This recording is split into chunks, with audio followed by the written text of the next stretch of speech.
tennis. Last time it was no tennis. The brilliance of Nolan in Tenet cannot be understated.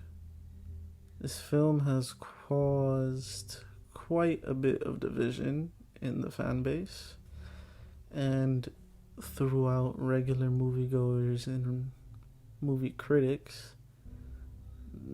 It is divided. You have some people that think the movie is awful, which I thoroughly disagree with. Or they think it's awful because of the sound mixing. And at times that could be understandable. And you have people in the middle thinking the movie is just meh or just okay.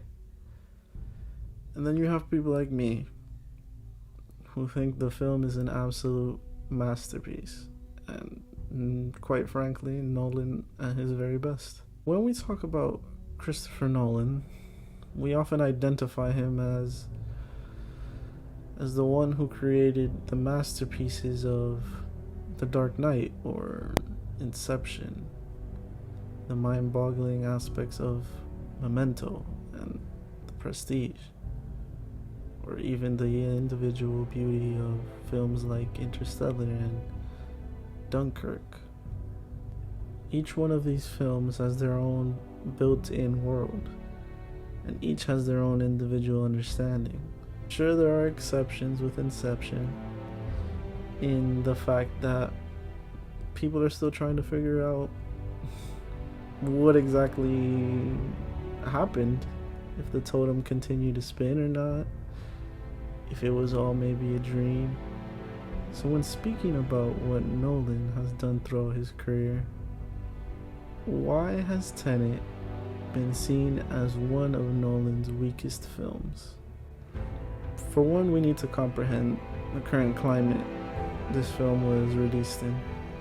We did not expect a global pandemic to siege throughout the entire world, and so that in itself will affect sales and limited amount of people willing to take time to go and see a movie.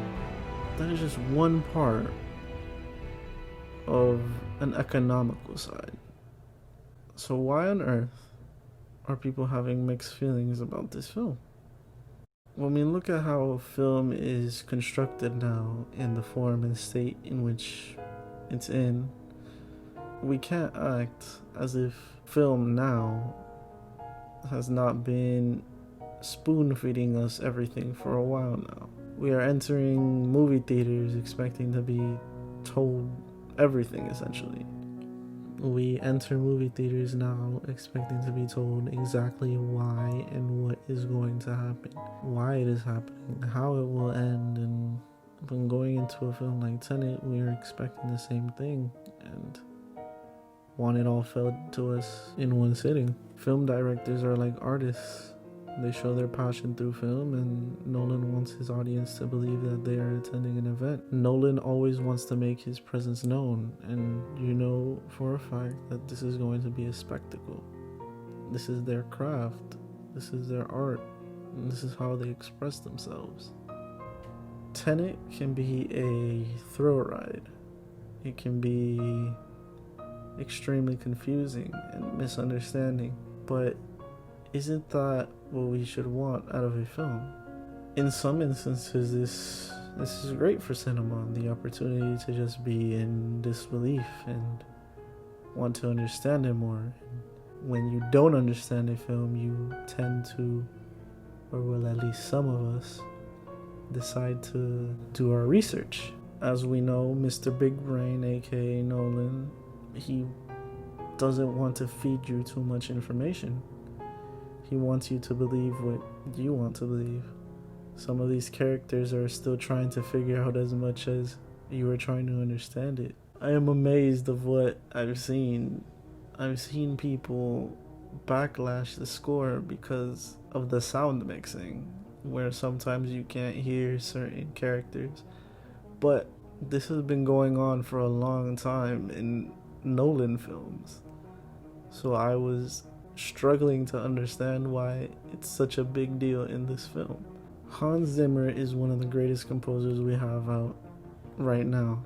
He is Nolan's, for the most part, main composer. And so when Hans Zimmer couldn't do this film because he was working on a passion project like Dune that was supposed to come out this year, he inevitably recommended Ludwig Göransson. And many people, including myself, thought this might not turn out very well. And that was just me being ignorant to the fact that he's been a composer on different films and shows, and good ones at that. For example, he was a composer for the Black Panther, the movie Venom, show The Mandalorian. So when you watch Tenet and listen to the score, you realize how invested you are. There will be moments where you think this is great and immersive, and then moments where you are feeling uneasy, especially in scenes like with Ceraulo. Thanks to the brilliant filmmaking of Nolan and the beautiful score of Ludwig Göransson, it is an immersive experience that it will capture your emotions in certain scenes, and in others just have you on the edge of your seat.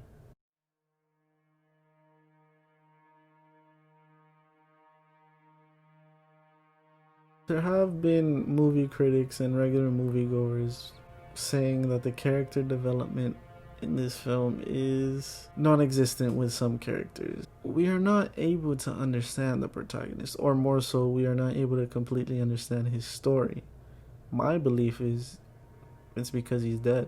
After his job at the opera house where he was quote-unquote tested, we find out that he works for a secret organization that is named Tenet, which in fact we learn that he is the one that has been pulling the strings from the very beginning. I personally believe that we don't need to know exactly who he is, but why he is doing what he is doing is the most important part. The protagonist he's just an agent. His job is the safety of the world around him, to protect people and eliminate threats that can cause the world to crumble. That is, quite frankly, all we need to know, in my opinion. Priya is an interesting character. In her mind, she believes that she knows what the future holds. She thinks she is the one that needs to tie up all the loose ends. And she couldn't be anywhere far from right. We understand that Priya was trying to manipulate the protagonist the entire time. Towards the end, the protagonist had given Kat her lifeline in case anything were to happen. Posterity would be there. The protagonist is the one that needs to tie up the loose ends because he is the face of Tenet, and he needs to make sure there is no other possible outcome. Priya is not there to tie up any loose ends. It is the protagonist. And that's why Priya was afraid of him towards the end of the film. She knew what was about to happen. She knew who was going to be tying up loose ends. Neil is an extremely intelligent character throughout the entirety of the film, which I should expect, or we should expect, when you have a master's degree and you're fluent in English and Estonian. The only reason I say that is because I believe in the theory that the protagonist is a father figure to Neo. And his name isn't really Neo, his name is Maximilian. When you turn the last 4 letters in Maximilian, written in a certain way, of course, you get Neo. That is why I believe Neo is really Maximilian. It's Max. And of course, the protagonist is a father figure, and that's why he wants to take care of them so very well. Neo is the driving force of this film. Of course, the protagonist did extremely well, but Neo stole the show. Robert Pattinson was phenomenal in his role, and he understood everything he needed to do to perfect his role in this film. Neo knows from the very beginning what his job is, and that is to not let Sator be victor in the temporal pincer movement. He saved the protagonist numerous times throughout the film and almost gave himself away a couple times as well. Kat is a beautiful figure in this film. She doesn't know what she is doing in this life that at this point she considers hell. Her only will to live is her son, and her husband is an individual that thinks full of himself and wants everything the way he wants it. Sator wants to ruin Kat. There's really no explanation to it but that he's just selfish. He can't have her anymore, and since he can't have her, no one can. And so he's trapped her in a bubble. She tried numerous times to get out, but she can't. The most interesting and the most damning part is when she said she genuinely wanted to love him again, but it was too far gone. She wanted to be free with her son, but Sator only considered it if it was without her son.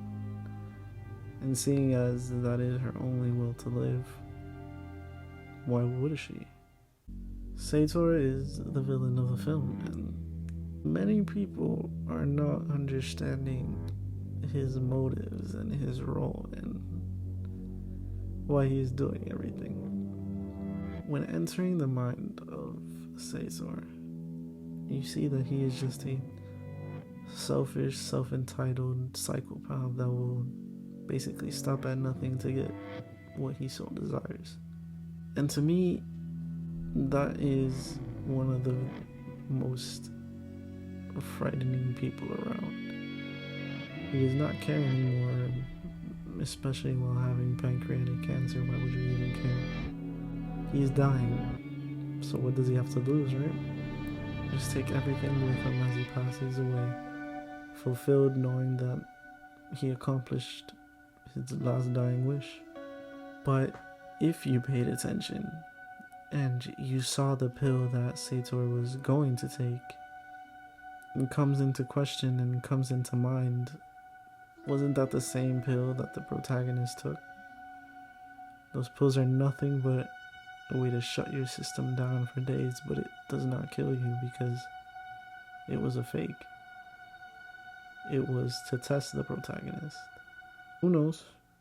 Maybe these specific CIA pills would have killed him. But you can never know with Nolan at the helm, essentially. So what is Tenet? In my opinion, Tenet is a beautiful, action-packed thriller that just must be watched by many.